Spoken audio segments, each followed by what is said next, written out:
좀 이렇게 자식의 마음도 그렇고 또 떠나시는 부모님의 마음도 그런데 장례식 현장에서는 뭐 여러 가지 이렇게 횡포, 뭐 거품이 참 많이 있습니다. 그것도 좀 유형별로 이렇게 정리를 해보면 어느 부분에서 그렇게 거품이 많은가요? 네, 실제로 이제 어느 데서 상을 치르는데 그 매장을 하게 돼서요. 그 관을 좋은 걸 썼습니다. 관을 향나무 관이라서 굉장히 비싼 겁니다. 300만 원짜리 이번에 네네. 구매를 하셨어요. 근데 장업자가 나중에 결국 매장을 할 때 관을 바꿔치기를 한 겁니다. 어우, 야. 세상에. 이게 실제 사례입니다. 관을 바꿔쳤는데 사실은 유족들은 잘 모르거든요. 알 수가 없죠. 이게 비싼 관인지 나쁜 관인지 내가 구매한 관인지 잘 모릅니다. 눈여겨보지 않는다는 거죠. 그런 단점을 이용해서 그렇게 해서 바꿔친 경우도 있었고요. 또 하나 또 뭐가 있냐면은 그 업자들 중에서는 이제 우리나라 수의 중에서 굉장히 좋은 게 이제 안동포라고 하잖아요. 예. 조금 사시는 분들은 안동포를 사실 구매해서 해드리려고 하는 경우가 굉장히 많습니다. 근데 지방에서 했던 실제 사례입니다. 한 형제 중에 하나가 장례가 발생했는데 이제 미국에 있었던 겁니다. 미국에 있다 보니까 오는 시간이 걸리잖아요. 비행기표라든지 여러 가지 여건상 때문에. 근데 입관은 다 했죠. 근데 그분들이 아까 말씀드린 대로 좋은 안동포 수의를 이제 사서 사용을 하신 거예요. 근데 이 아들이 와서 나중에 그 입관을 하고 나면 사실 관뚜껑을 안 여는 게 일단 상식적인 거거든요. 일반적인 예거든요. 매장을 해서 현장에 가기 전까지는. 그렇죠. 근데 아들이 이제 못 봤지 않습니까? 연수라는 그러니까 거를. 그 아버지 고인의 뵙고 마지막을 싶다고. 보고 싶다. 나 이거 꼭 좀 봐야 되겠다. 근데 그 업자는 이미 수의를 바꿔치기 해놓은 거예요.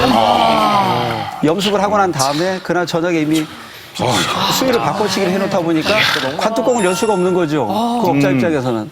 근데 굉장히 이제 우긴 거죠. 네. 난 도저히 열 수가 없다. 이거 이까지 끝난 거를 왜 열려고 하느냐. 그러니까 그 유족 입장에서는 어떻게 하겠습니까? 나는 봐야 되겠다. 아버님의 마지막인데 이걸 내가 어떻게 못 볼 수가 있느냐. 문제가 있으면 내가 경찰을 대동해서라도 보겠다. 그 경찰을 이제 입회를 시켰습니다. 네. 경찰 입회를 시키니까 업자 입장에서는 방법이 없잖아요. 네. 근데 관뚜껑을 열었는데 보니까 그 수의가 바꿔치기 당한 겁니다. 이런 경우가 사실은 종종 있고요. 지금도 어떤 모 상조회사 같은 경우는 그런 거로 인해서 분쟁으로 지금 소송이 진행 중에 있거든요. 뭐 상상할 저는요, 수가 없는. 난 예. 궁금한 게 왜 이거 결혼식장 같은데 결혼식장 나중에 피로연 있잖아요.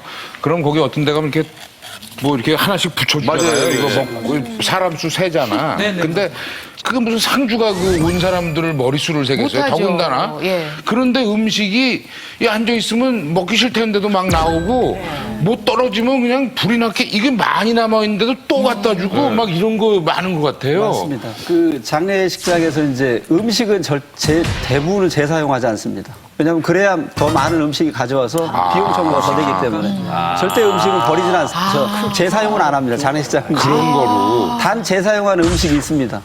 어떤 케이스에 사용하냐면요.